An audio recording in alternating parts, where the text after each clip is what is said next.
الحمد لله رب العالمين والصلاة والسلام على رسوله الكريم وعلى آله وأصحابه أجمعين أما بعد باب الحث على الخشوع في الصلاة عن أبي هريرة رضي الله عنه قال نهى رسول الله صلى الله عليه وسلم أن يصلي الرجل مختصرا متفق علیہ۔ نماز کے تعلق سے احادیث ذکر کیے جانے سے پہلے ایک مرتبہ پھر سے سترے کے احکامات اور اس تعلق سے جو باتیں آپ حضرات کے سامنے ذکر کی گئیں اس کو دہرا دوں تاکہ اچھی طرح سے وہ باتیں ذہن نشین ہو جائیں۔ سب سے پہلے سترے کا معنی اور مطلب بیان کیا گیا۔ سترے کا معنی لغوی اعتبار سے اگر دیکھا جائے تو اس کا معنی ہے آڑ لگانا، کسی چیز کو روکنا، اور اصطلاحی تعریف شرعی اعتبار سے اس کا معنی ہے نمازی کا اپنے آگے کسی چیز کو حائل کرنا جس کی وجہ سے وہ نماز ادا کر سکے اور اس کی نماز میں کوئی خلل پیدا نہ ہو، اسے سترہ کہا جاتا ہے۔ نمازی کے آگے اگر سترہ موجود نہ ہو تو اس کے سامنے سے گزرنے کا گناہ یہ بھی بیان کیا گیا۔ اللہ کے نبی صلی اللہ علیہ وسلم نے ارشاد فرمایا جو نمازی کے آگے سے گزرے اس کو چاہیے کہ وہ 40 تک کھڑا رہے، اس سے بہتر ہے کہ وہ وہاں سے نہ گزرے۔ اور مختلف روایات میں الگ الگ باتیں اس تعلق سے ذکر کی گئی۔ کہیں پر بعض روایات میں 40 سال کا تذکرہ ملتا ہے، کہیں پر 40 مہینے کا، 40 دن کا، اور زیادہ تر محدثین نے 40 سال کا ہی ذکر کیا۔ اور یہ بات اصل میں مبالغے کے لیے ہے، سمجھانے کے لیے ہے، یعنی اگر کسی کو 40 سال تک نہ پڑے تو رک جائے، اس سے بہتر ہے کہ وہ آدمی نمازی کے آگے نہ گزرے، کیونکہ وہ بہت بڑا گناہ ہے، گناہ کبیرہ ہے۔ اسی طرح سترے کی کیفیت کے بارے میں تذکرہ کیا گیا کہ سترے کی کیفیت کیا ہوتی ہے۔ اللہ کے رسول صلی اللہ علیہ وسلم سے سوال کیا گیا تو اللہ کے نبی صلی اللہ علیہ وسلم نے فرمایا کہ جس طرح اونٹ پر جو کجاوا رکھا جاتا ہے اس کے پیچھے جو ٹیک لگا کر بیٹھتے ہیں اس کے برابر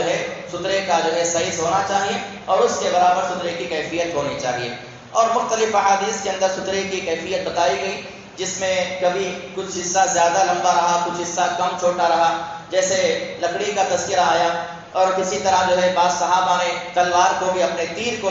سترے کے طور پر لگایا۔ یہ ساری چیزیں سترے کے طور پر۔ الغرض نمازی کے آگے کوئی بھی آڑ ہونی چاہیے، یہاں تک کہ اللہ کے رسول صلی اللہ علیہ وسلم نے فرمایا اگر کوئی آدمی اپنے لیے سترے کے طور پر کوئی چیز نہیں پاتا ہے تو کم سے کم وہ کسی بھی لکڑی یا کسی لاٹھی کو سامنے رکھ لے۔ اگر وہ بھی اس کے پاس موجود نہ ہو تو نمازی نماز پڑھنے سے پہلے اپنے سجدے کے آگے جو نشان ہے جہاں اس کو سجدہ کرنا ہے اس کے آگے وہ ایک لکیر کو کھینچ دے۔ اب لکیر کھینچنے کے بارے میں بھی علماء کرام کے اندر دو باتیں پائی جاتی ہیں۔ بعض علماء کہتے ہیں کہ لکڑی جو لکیر ہے وہ اس طرح سے کھینچی جائے گی جس طرح آدمی نماز پڑھ رہا ہے تو اس کے بالکل مسلح کے سیدھا لکیر کھینچی جائے گی۔ بعض محدثین کہتے ہیں، بعض علماء کہتے ہیں کہ لکیر اس طرح سے کھینچی جائے گی قوس کے دائرے میں۔ بہرحال اس میں زیادہ اختلاف نہیں ہے، جس کو جیسا سمجھ میں آیا اس طرح سے عمل کیا جا سکتا ہے۔ الغرض یہ تمام احادیث کے اندر، ان تمام مسائل کے اندر سترے کی اہمیت کو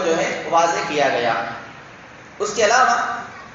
سترے کے تعلق سے ایک اور مسئلہ بتانے کا رہ گیا تھا، وہ یہ ہے کہ اگر کوئی چیز آدمی کو سترے کے طور پر نہ ملے، اللہ کے نبی صلی اللہ علیہ وسلم کا جو عمل آتا ہے، اللہ کے نبی صلی اللہ علیہ وسلم کو جب بھی نماز پڑھنا ہوتا، نفل ہو سنت ہو کوئی بھی نماز ہو، تو سب سے پہلے آپ علیہ السلام مسجد کے اندر پائے جانے والے ستونوں کو دیکھتے، جہاں بھی ستون ہے، پلر ہے، اس کے پیچھے آپ علیہ السلام نماز ادا کیا کرتے تھے۔ ایسا ہی تذکرہ کعبۃ اللہ کے اندر کا بھی آتا ہے۔ جب اللہ کے نبی صلی اللہ علیہ وسلم فتح مکہ کے بعد کعبۃ اللہ میں داخل ہوئے، جب پورے بتوں کو صاف کیا گیا وہاں پر، تب اللہ کے نبی صلی اللہ علیہ وسلم نے کعبے میں 3 ستون ہیں، 3 پلر ہیں، تو درمیانی جو ستون ہے اس کے پیچھے اللہ کے نبی صلی اللہ علیہ وسلم نے نماز ادا فرمائی، 2 رکعت آپ نے۔ تو جب کبھی آپ نماز پڑھنے کا ارادہ فرماتے تو کسی بھی ستون کا آپ سہارا لیتے۔ اگر کسی جگہ ایسا ہو ستون کے پاس کوئی نماز پڑھ رہے ہیں، کوئی جگہ خالی نہیں ہے، نہ کوئی سترے کے طور پر کوئی چیز آپ کو مل رہی ہے،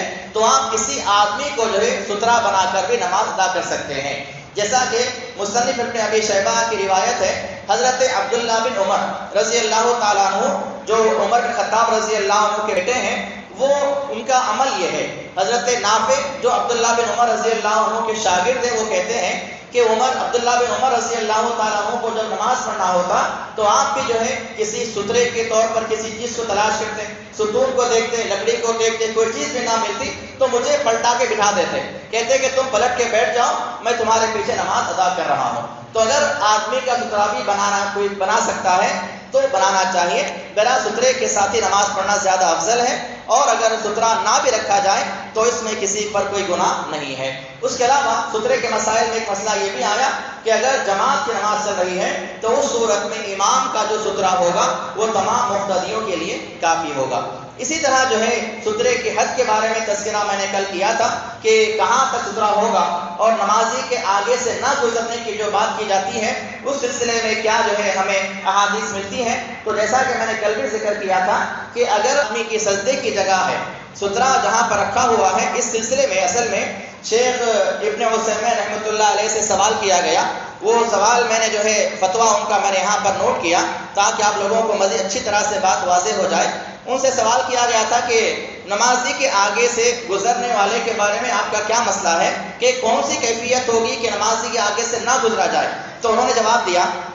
پہلی حالت تو یہ ہے کہ نمازی کے آگے سے گزرنے والا شخص جو ہے سجدہ اور قیام کے درمیان والی جگہ سے نہ گزرے، جیسا کہ میں نے کل بھی ذکر کیا تھا۔ جہاں پر آدمی کھڑا ہوا ہے مصلی پر، وہاں سے لے کر اس کے سجدہ کرنے کی جگہ جہاں تک ہے اس کے درمیان سے نہ گزرا جائے، یہ بہت بڑا گناہ ہے، گناہ کبیرہ ہے۔ اس کے تعلق سے اللہ کے رسول صلی اللہ علیہ وسلم نے بیان فرمایا کہ وہ 40 سال تک رکا رہے تو بھی وہ آدمی وہاں سے نہ گزرے، بہتر ہے کہ وہ آدمی وہاں سے نہ گزرے اگرچہ کہ اس کو 40 سال تک رکنا پڑے، تو یہ گناہ کبیرہ ہے۔ اور اس حدیث کو روایت کرنے والے امام بخاری ہے، امام مسلم ہے، اور دیگر محدثین اس حدیث کو جو ہے نقل کیا۔ دوسری جو حالت ہے وہ ہے انسان جو ہے سجدے کی جگہ چھوڑ کر آگے سے گزر جائے، یعنی سترا تو سامنے رکھا ہوا ہے، نہیں رکھا ہوا یہ بات کی بات ہے، لیکن سجدے کی جگہ سے آگے اگر کوئی گزرنا چاہتا ہے تو اس کی بھی دو صورتیں ہیں۔ پہلی صورت یہ ہے کہ نمازی نے اپنے آگے سترے کے طور پر کوئی چیز رکھی ہے، تب اس کے سامنے سے گزرنے میں کوئی حرج نہیں، یہ مسئلہ تو عام ہے،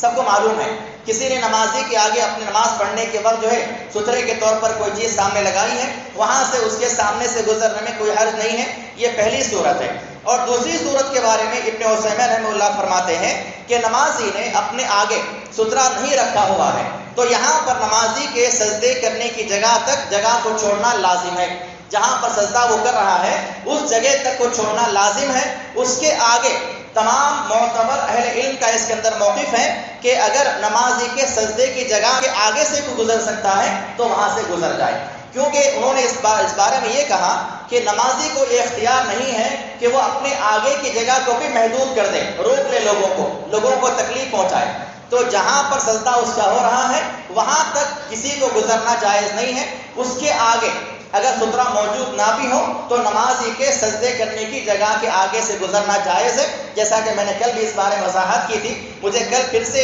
شیخ ابن عثیمین کا فتویٰ نظر آیا تو میں نے سوچا کہ مزید میری بات میں مضبوطی آ جائے، تائید اس کی ہو جائے، اس لیے میں نے آپ کے سامنے یہ مسئلہ جو ہے دوبارہ سے ذکر کیا۔ تو یہ تمام مسائل جو ہے سترے کے تعلق سے تھے جو آپ حضرات کے سامنے ذکر کیے گئے۔ آج انشاءاللہ جو ہے ابھی جو حدیث میں نے تلاوت کی ہے اس حدیث کے اندر ابو ہریرہ رضی اللہ تعالیٰ عنہ بیان فرماتے ہیں کہ اللہ کے نبی صلی اللہ علیہ وسلم نے ہمیں اس بات سے منع فرمایا کہ کوئی آدمی حالت نماز میں اپنے ہاتھ کو کمر پر رکھ لے، اس طرح سے ٹیک لگا کر نماز اس طرح سے نماز پڑھنے سے اللہ کے نبی صلی اللہ علیہ وسلم نے منع فرمایا۔ اور یہ پورے حدیث جو ہے نماز میں خشوع و خضوع کے تعلق سے ذکر کیے جا رہے ہیں۔ نماز میں خشوع کا پایا جانا بہت ضروری ہے، جس کا تذکرہ اللہ رب العالمین نے قرآن مجید میں بھی کیا، والذین هم فی صلاتہم خاشعون، ایمان والوں کے اوصاف ذکر کیا اور کہا کہ ایمان والے وہ ہیں جو اپنی نمازوں میں خشوع اور خضوع کو اختیار کرتے ہیں۔ اللہ رب العالمین سے دعا ہے اللہ تعالی ہمیں قرآن اور حدیث کے احکامات اور مسائل کو سیکھنے